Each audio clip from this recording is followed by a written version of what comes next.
Today on MH News, we're taking behind the scenes.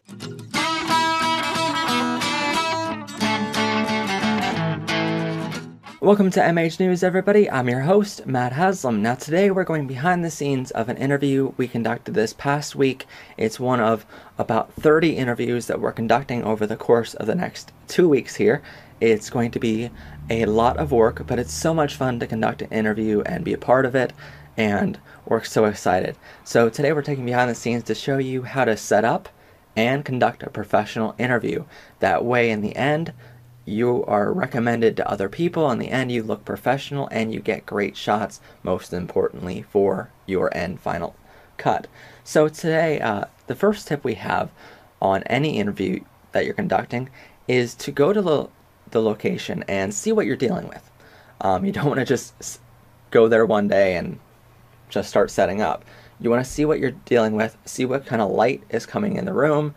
If there's a window nearby and you don't want sunlight to come in and help you out, if that's not the look you're looking for, in the end, you want to make sure you take enough black fabric to cover up that window. Luckily, we were at a library and I loved the entire location and how it was set up. There was no windows nearby where we were going to shoot because it was in the middle of the library. So first off, it's a very quiet location for us to use, and secondly, there was no windows around to have light coming in and would distract from the scene. So that was always a plus for this location. But what lighting is already there? So we already knew that there was fluorescent lighting in the ceiling installed, and that was great fluorescent lighting. It was actually wonderful for us, and it helped us out quite a bit, and that fluorescent light ended up being our back hair light for our interviewee. So it actually helped us out in the 3-point lighting system later on. But unfortunately, the fluorescent lights stopped about 6 feet away from our back wall, where you can see bookcases in the background there. It actually stopped about 6 feet away from that wall, so we ended up having to bring additional lights to light that backdrop up. But the next thing you want to do, once you see what you're dealing with, is you want to set up your camera about where you're going to have it for your interview. Now, this is because you don't want to go setting up a bunch of stands or a bunch of lights and stuff like that, and then figure out, oh, all these stands are in my shot, and I need to move them out of my shot. You also want to make sure your camera's set up. That way you can check it as you're setting up all your lighting and stuff like that. That way you can check your scene and go, is this light in the right position? Is it aimed the right way? Is there enough diffusion? So on and so forth. And that way you can check the intensity of every light to make sure your lighting is perfect. The next thing you want to do is set up the chair that your interviewee is going to sit in, or put a mark on the floor where they're going to stand. Now, if they're standing, you typically put a T with gaff tape on the floor, and that way each foot is on either side of that vertical line of the T, and that way they know exactly what direction they're aiming. Because if they're just, say, looking at a mark on the floor and an X on the floor, well, they're going to think they're supposed to stand there directly in front of the camera and look at the camera. But if you put a T on the ground and say, put your feet on each side of that line, well, now they know to aim in the direction of wherever you have that T pointing. So that's what we always do for if they're a standing interview. But for an interview with a chair or something like that, we're going to put gaff tape on the floor on each corner of the chair legs. That way, if for some reason the interviewee comes in and accidentally moves the chair, before we roll our footage for the interview, we're going to check that chair, make sure it's in the same position. That way our lighting and everything like that was already set up for where that chair was, well, it's not going to change anything. So make sure that chair is in the same position, and the best way to do that is put some gaff tape on the floor. As well as your tripod, you want to make sure that it's gaff taped on the floor to make sure you're always in the same spot. And that way, if something moves, you can move it right back to the same position. If you have more than one camera, you don't really have to do the gaff tape, but if you want 2 different angles and you only have one camera that day, well, if you move your camera from this position to over here to get a second angle, well, then you're not going to be able to move it back to the same exact position without gaff tape on the floor. The next thing to do is set up your 3-point lighting system. Now, typically on a gig like this, we'll take with us our standard lighting kit, which consists of 2 Home Depot two Home Depot can lights with CFL bulbs, as well as a 2 foot by 2 foot softbox with diffusion and a CFL bulb on it. And we'll take all of that with us. And that's typically the smaller kit that we end up using for a lot of different things because it's very small. It can fit into a lot of different places. And it's a great little lighting kit that we end up using all the time, along with some light stands and a bunch of extension cords. Now, for our extension cords, we use Quad Box Pros.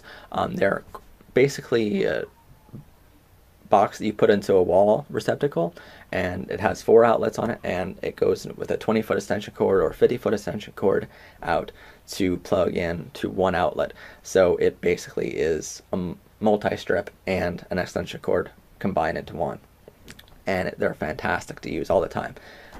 With this interview, we knew that we already had a back hair light because of the fluorescent lighting was already in the room installed in the ceiling. So all we had to do was add a key light and a fill light, technically. So what we did was we added a can light from Home Depot with a CFL bulb as our key light, and that's a very harsh light because your key light is typically a very harsh light.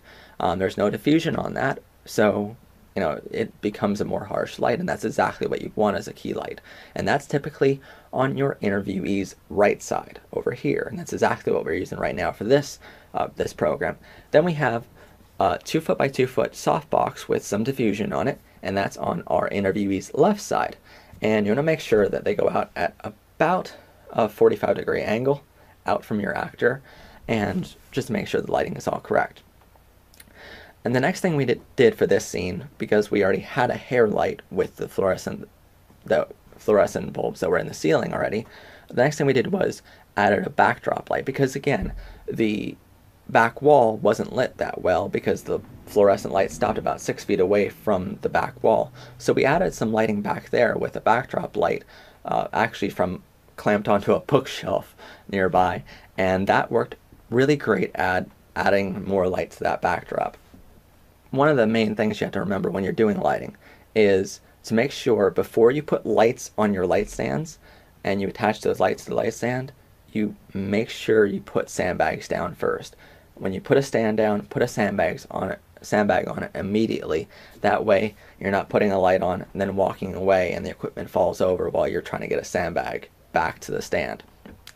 So one of the most important reasons this is important is because it's not going to fall on someone and get someone hurt, and secondly, it's not going to damage your equipment when it falls over. So make sure you put a sandbag down on that stand before you put the light on, and make sure when you put a light on your stand, make sure if your light is aiming in this direction, well, your sandbag has to be back here on the opposite corner. That way it weights it down from the back side. Another important thing to remember is wherever your light is actually aiming, make sure one of your legs to your stand is aiming in that same direction.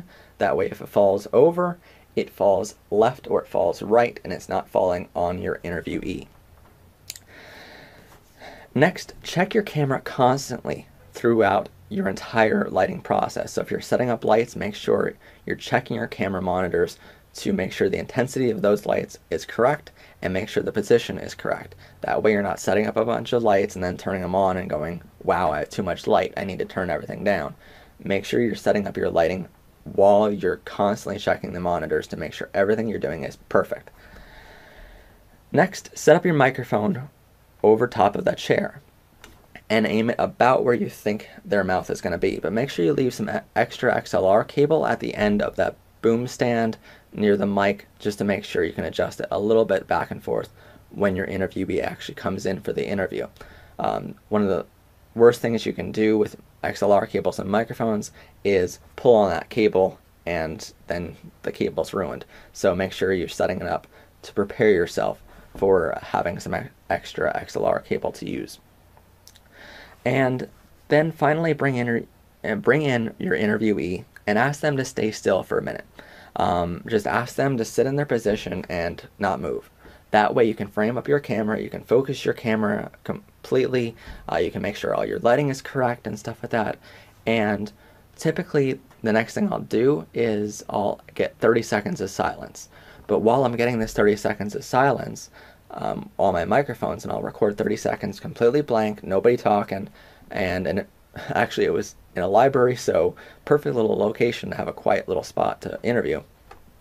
But we get 30 seconds of silence. But while we're doing that, rather than wasting time, we're also getting a slider shot. And I love to use sliders for interviews for one scene and one scene only. So I'll actually just slide my camera from left and right, back and forth a couple times, just to get some blank footage of the interviewee just sitting there. And that way, if for some unknown reason the footage doesn't look perfect from one of the scenes of the actual interview itself where they're talking, I can just take that little tiny scene of the slider scene and put it over top of their vocals and the audio. That way I can cut to that and it's almost like a B-roll shot. So make sure you always get 30 seconds of silence and just a blank shot of them on some sort of movement, some sort of camera slider. And finally, ask them to recite a couple lines from lyrics from their favorite song. If you're working with children, ask them to recite a couple lines from a nursery rhyme. That way you get a baseline for the audio. And make sure you're listening in on headphones and not just live, because live is a lot different than what your mics are actually picking up on. So use a pair of headphones and adjust your mic levels to make sure all your audio is perfect before you start rolling. One of the different things we did this time on this interview was the first 10 seconds of our footage wasn't that great because it wasn't in focus, and they weren't actually talking to them during that 10 seconds, so it ended up being okay. But basically you want to make sure everything is perfect before you start rolling your camera or your audio, just to make sure everything you get is usable.